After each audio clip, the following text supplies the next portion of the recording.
Topographic maps? Even with both satellite music systems jammed, the drone reads the shape of the Earth itself to know music exactly where it is. The engine powering this weapon, a Chinese two-stroke you can order online tonight for $500. It produces 6.5 horsepower burning regular gasoline, giving exactly 1,600 music km range. Ukraine didn't develop exotic military technology. They took hobby shop parts and turned them into strategic weapons. The warhead, though, was Militara. 80 kilograms of tetrol explosive that detonates music at 7,900 meters per second, surrounded by steel balls that would punch through concrete at 200 meters. By 0215, the strike packages had merged into one massive swarm heading east. Russian radar screen showed 361 contacts converging on dozens of targets. The question wasn't whether Russian would detect them. They already had. The question was whether they could stop them. At 0245, the Kirishi package reached the Belarusian border. The main swarm of 326 drones continued eastward toward Moscow and other secondary targets. This was the critical moment. 35 drones peeled north, threading between Belarusian defenses and Russian interceptors.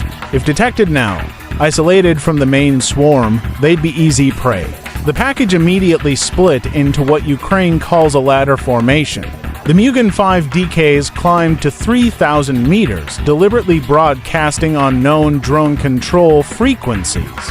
Music they wanted to be seen, tracked, and engaged.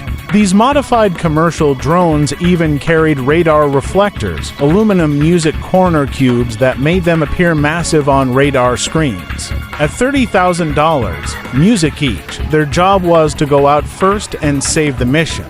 The UJJ-22s leveled at 1,500 meters, taking the middle tier. Some carried real 20-gram warheads, others just ballast to match flight characteristics. Their role, take missiles from Buk and Tur systems straight to the face, forcing the Russians to run out of ammunition. The FP-1 strikers dove to 50 meters, disappearing into what radar operators call ground clutter. At this altitude, radar beams bounce off of everything, trees, buildings, vehicles, creating electronic noise that hides small targets. Plus, the Earth's curvature helps. Radar travels in straight lines, but the planet curves away. At 50 meters altitude, a drone vanishes from ground radar beyond 30 kilometers. Physics itself was protecting them.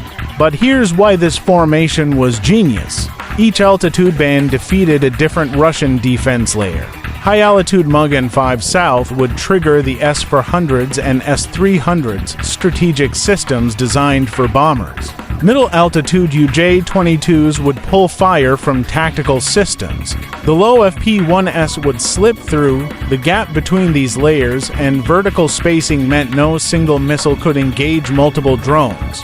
A missile climbing at 3,000 meters can't simultaneously hit something at 50 musicem. Belarusian MiG-31 interceptor scrambled from Baranovichy Air Base. Their Zasalon M radars are among the most powerful ever fitted to fighters, designed to track B-52 bombers at 300 kilometers. Music. But that power became a weakness. The radar uses narrow pencil beams optimized for high-altitude searches, greater than. Music. Greater than trying to find tiny drones at treetop level with a MiG-31 is like using a sniper scope to swat mosquitoes. The pilots locked onto the high Mugen 5s immediately, but doctrine required visual identification before engaging. By the time they confirmed hostile intent, the real strike package had opened a 40 kilometers gap. The decoys were working perfectly, pulling interceptors high while strikers slipped through low. But the drones had just entered the densest air defense network on Earth. Ahead waited the S-300 battery near Tikhon, with its infamous cheese grater radar. But the Ukrainians knew that the Russians didn't, was that this unstoppable radar had exactly one weakness. At 0400, the package approached Tikhon music 200 kilometers from Kirishi. The S-300's 9 S-19M to radar. The cheese grater began tracking them. This radar seemed unbeatable. Its frequency hops across the X-band 100 times per second. 8 GHz, 12, 10, 9, never the same frequency twice. You can't jam it because by the time you react, it's already moved. But Ukraine had discovered its fatal flaw during previous strikes. Music every 10 seconds, the system must recalibrate its frequency hopping sequence. Music for exactly 500 milliseconds, it stops transmitting. Half a second of blindness every 10 seconds. If you knew when that happened, you could disappear. Music 1 Mugen 5 climbed to 5,000 meters, deliberately triggering the radar. The S-300 engaged immediately. A $3 million 9M8 to a missile against a $50,000 drone. But in the 2 seconds before impact, the doomed drone transmitted the radar's timing pattern to the swarm. Its destruction provided the synchronization data they desperately needed.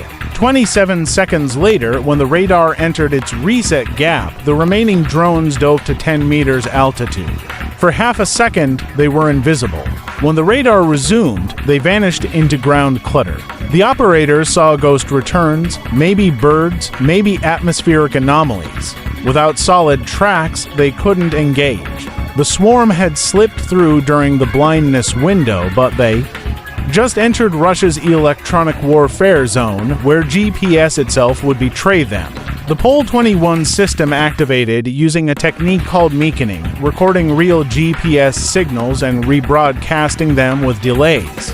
The drone's receivers showed them over empty music fields when they were actually over cities. 5 minutes of position data, all lies. But in the words of Monty Python, it was but a scratch. The FP1 switched to music backup navigation, magnetic heading combined with counting power line, crossings. Each major transmission line between the border and Kirishi was a waypoint, 7 lines total, following the Moscow-Petersburg energy corridor. The drones were literally